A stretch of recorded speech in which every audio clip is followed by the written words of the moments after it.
മറ്റൊരു പ്രധാനപ്പെട്ട വാർത്തയിലേക്കാണ്.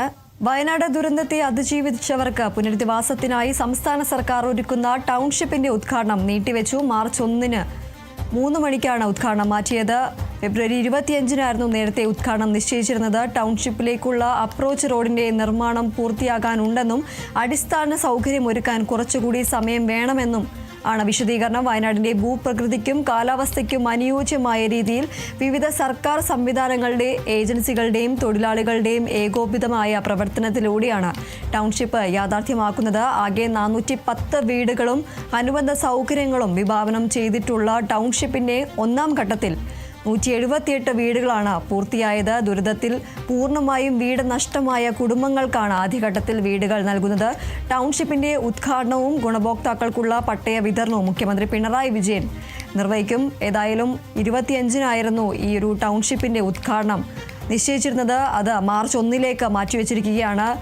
വയനാട് ദുരന്തത്തെ അതിജീവിച്ചവർക്ക് പുനരധിവാസത്തിനായി സംസ്ഥാന സർക്കാർ ഒരുക്കുന്ന ടൗൺഷിപ്പിന്റെ ഉദ്ഘാടനമാണ് നീട്ടിവെച്ചിരിക്കുന്നത്. മാർച്ച് 1-ന് 3 മണിക്കായിരിക്കും ഉദ്ഘാടനം ഉണ്ടാവുക. മുഖ്യമന്ത്രി പിണറായി വിജയനായിരിക്കും ഉദ്ഘാടനം നിർവഹിക്കുക. നേരത്തെ 25-നായിരുന്നു, ബുധനാഴ്ചയായിരുന്നു ഈ ഒരു ടൗൺഷിപ്പിന്റെ ഉദ്ഘാടനം നിശ്ചയിച്ചിരുന്നത്. ടൗൺഷിപ്പിലേക്കുള്ള അപ്രോച്ച് റോഡിന്റെ നിർമ്മാണം പൂർത്തിയാക്കാനുണ്ടെന്നും അടിസ്ഥാന സൗകര്യമൊരുക്കാൻ കുറച്ചുകൂടി സമയം വേണം എന്നതുമാണ് വിശദീകരണം. വയനാടിന്റെ ഭൂപ്രകൃതിക്കും കാലാവസ്ഥയ്ക്കും അനുയോജ്യമായ രീതിയിൽ വിവിധ സർക്കാർ സംവിധാനങ്ങളുടെയും അതുപോലെ തന്നെ ഏജൻസികളുടെയും തൊഴിലാളികളുടെയും ഏകോപിതമായ പ്രവർത്തനത്തിലൂടെയാണ് ടൗൺഷിപ്പ് യാഥാർത്ഥ്യമാകുന്നത്. ആകെ 410 വീടുകളും അനുബന്ധ സൗകര്യങ്ങളും വിഭാവനം ചെയ്തിട്ടുള്ള ടൗൺഷിപ്പിന്റെ ഒന്നാം ഘട്ടത്തിൽ പൂർണ്ണമായും വീടുകൾ നഷ്ടമായവർക്ക് 178 വീടുകളാണ് പൂർത്തിയായത്. ദുരിതത്തിൽ പൂർണ്ണമായും വീട് നഷ്ടമായ കുടുംബങ്ങൾക്കാണ് ആദ്യഘട്ടത്തിൽ വീടുകൾ നൽകുക. ടൗൺഷിപ്പിന്റെ ഉദ്ഘാടനം ഗുണഭോക്താക്കൾക്കുള്ള പട്ടയ വിതരണവും മുഖ്യമന്ത്രി പിണറായി വിജയനാണ് നിർവഹിക്കാനിരുന്നത്. എൽസൺ എസ്റ്റേറ്റിൽ നടക്കുന്ന ചടങ്ങിലാണ് മുഖ്യമന്ത്രി പിണറായി വിജയൻ ടൗൺഷിപ്പിന്റെ ഉദ്ഘാടനം നിർവഹിക്കുക. 410 വീടുകളുള്ള ടൗൺഷിപ്പിന്റെ ഒന്നാം ഘട്ടത്തിൽ 178 വീടുകളാണ് പൂർത്തിയായത്. ഇതിന്റെ ഉദ്ഘാടനം ഈ ഒരു ബുധനാഴ്ച ഫെബ്രുവരി 25 ബുധനാഴ്ച നടക്കുമെന്നതാണ് നേരത്തെ നിശ്ചയിച്ചിരുന്നത്.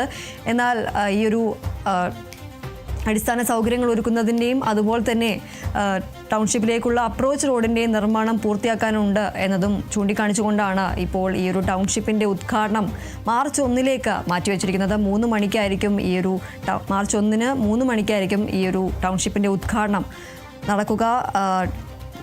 25-നായിരുന്നു ഈ ഒരു ടൗൺഷിപ്പിൻ്റെ ഉദ്ഘാടനം തീരുമാനിച്ചിരുന്നത്. അത് മാർച്ച് 1-ലേക്കാണ് മാറ്റിയിരിക്കുന്നത്. ദുരിതത്തിൽ പൂർണ്ണമായും വീട് നഷ്ടമായ കുടുംബങ്ങൾക്കാണ് ആദ്യഘട്ടത്തിൽ വീടുകൾ നൽകുന്നത്.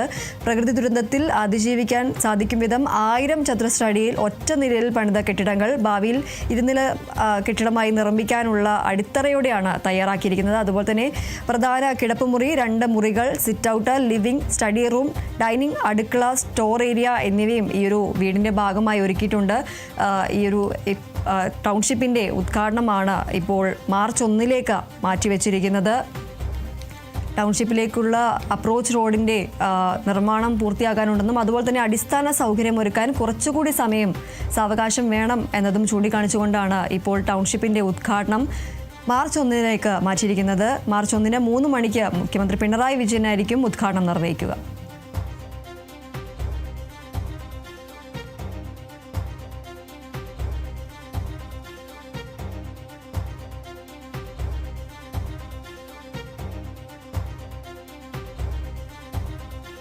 ഇടവേളയ്ക്ക് ശേഷം തിരികെ എത്താം.